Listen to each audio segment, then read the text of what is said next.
Ça veut dire que les gens, ils ont une image de toi, mais en réalité, toi, quand t'entends ou que tu vois les réactions, tu te dis, mais c'est pas moi, pourquoi? C'est ça?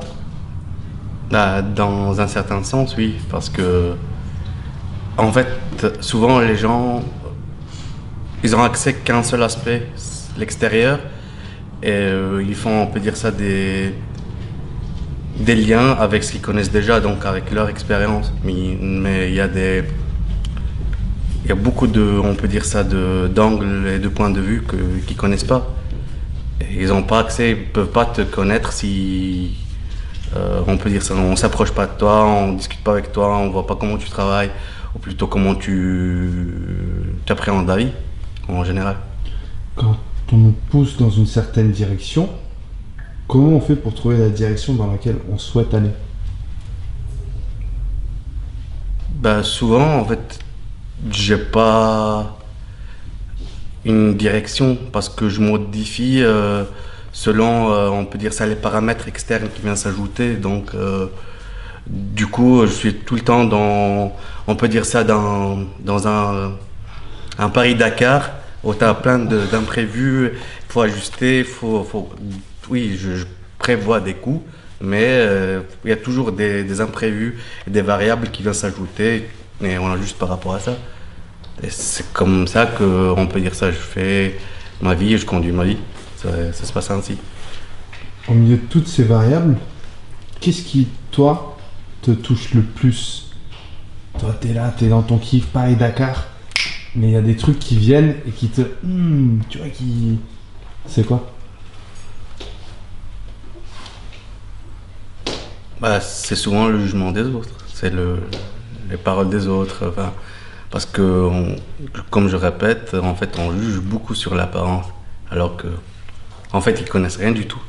Ils connaissent pas le parcours, pas le, qu'on peut dire ça, les valeurs de la personne, ce qui est la personne en fait en face de nous. On vient jamais la rencontrer. On se base sur l'aspect extérieur et c'est tout. En fait, c'est, c'est comme ça que ça se passe. Assez souvent, il y a vraiment très très rarement qu'on peut dire ça que quelqu'un cherche à comprendre quelque chose. Donc, mais ça m'intéresse pas en fait que maintenant les gens comprennent parce que je me dis ok, si les gens ils ont envie de comprendre, ils comprendront. Enfin, c'est moi-même, ça m'intéresse pas en fait le regard des autres. Qu'est-ce que t'as compris sur toi-même qui a fait que t'as changé de regard sur toi?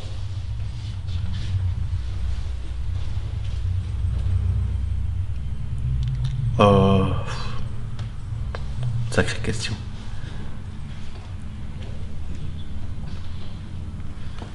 Premier truc qui vient en tête.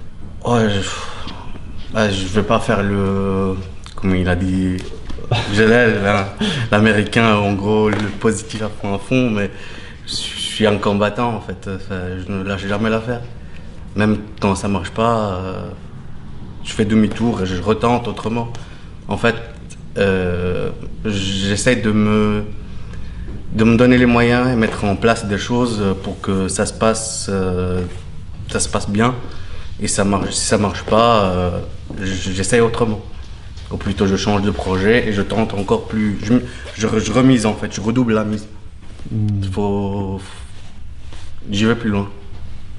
Quand est-ce qu'on sait quand on doit s'arrêter?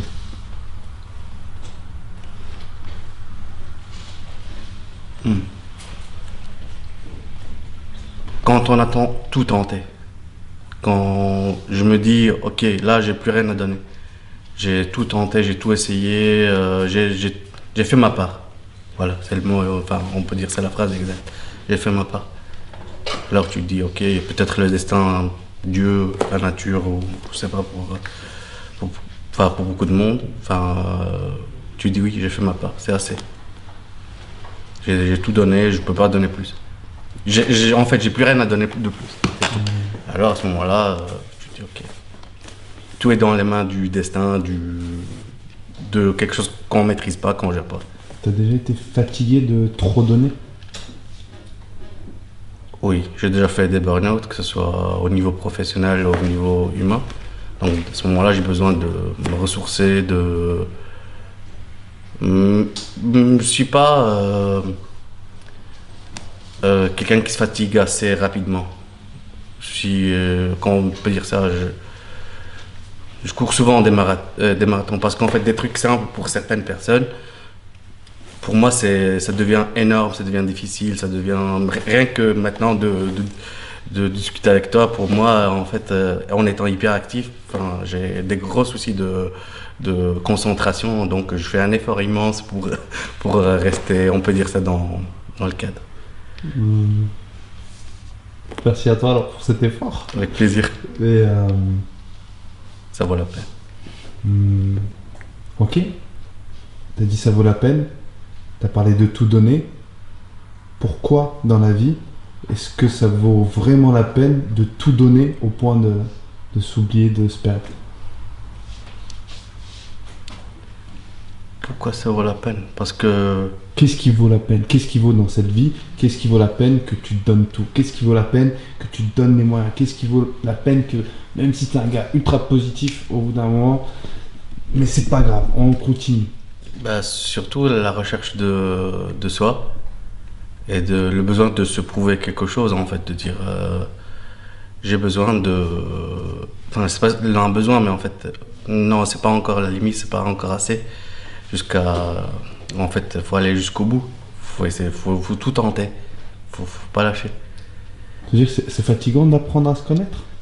Ah oui, c'est un parcours, comme j'ai déjà dit, de combattant, enfin, en fait, parce qu'on se connaît pas. Parfois, on se fait des idées de nous, ou plutôt on se crée des personnages, on peut dire ça, mais que les gens attendent de toi que tu sois le meilleur, par exemple, je sais pas, de la fratrie, ou plutôt le meilleur on peut dire ça, dans un contexte social. Et parfois, c'est une pression qu'on se met tout seul, alors que en vrai, quand tu tombes, tu peux compter que sur tes jambes, et donc voilà, enfin, tu te dis. Après, à ce moment-là, quand tu as compris que en fait, ça vaut pas la peine de combattre des guerres, on peut dire ça, que ce soit pour rendre heureux, entre beaucoup de parenthèses, quelqu'un d'autre, ou plutôt ce qu'on attend de nous. C'est plutôt ce que toi, tu t'attends de toi, est-ce que tu es content, est-ce que tu es satisfait de ce que tu fais. C'est pour ça que, enfin, dernièrement, ça fait 1 an et demi en fait, en plus à mon travail, je fais, comme j'ai déjà dit, des études en sciences sociales pour, on peut dire ça, pouvoir être utile aux autres, mais de façon, on peut dire ça, plus concrète, plus professionnelle, plus...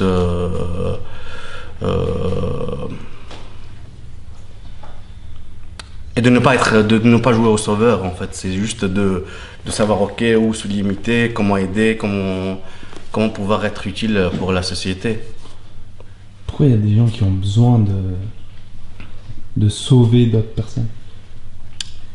C'est pas sauver, mais en fait, juste donner l'opportunité, parce qu'on n'est pas tous égaux par rapport à beaucoup de choses. Parce qu'on n'a pas tous les mêmes moyens, on part pas de...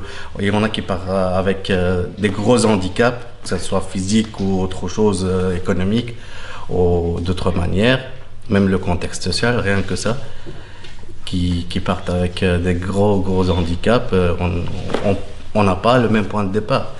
Donc il faut, qu'on peut dire ça, donner la chance à quelqu'un d'autre, rien que de vivre dignement. C'est ça en fait qui fait que je me suis intéressé à ça en fait.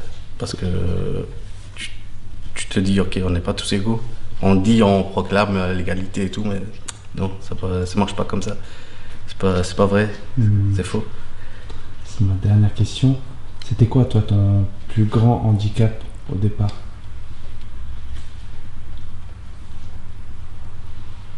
Tu as dit qu'on n'est pas tous égaux. Tu as parlé de handicap. Toi, c'était quoi la chose la plus handicapante dans ta vie? De tout voir, enfin de devoir tout, de partir en fait tout recommencer, même dans des contextes et dans des autres pays différents en fait. Et de partir, qu'on peut dire ça, dans un combat, alors que tu n'as pas les mêmes armes.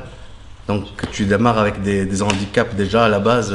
Il faut surmonter tout ça pour se remettre à niveau et puis recommencer, on peut dire ça, à faire le travail comme les autres. C'était ça un des plus... Enfin, j'appelle pas ça un handicap, mais des grosses difficultés. C'est énorme. Ça marche. De rien, fait plaisir.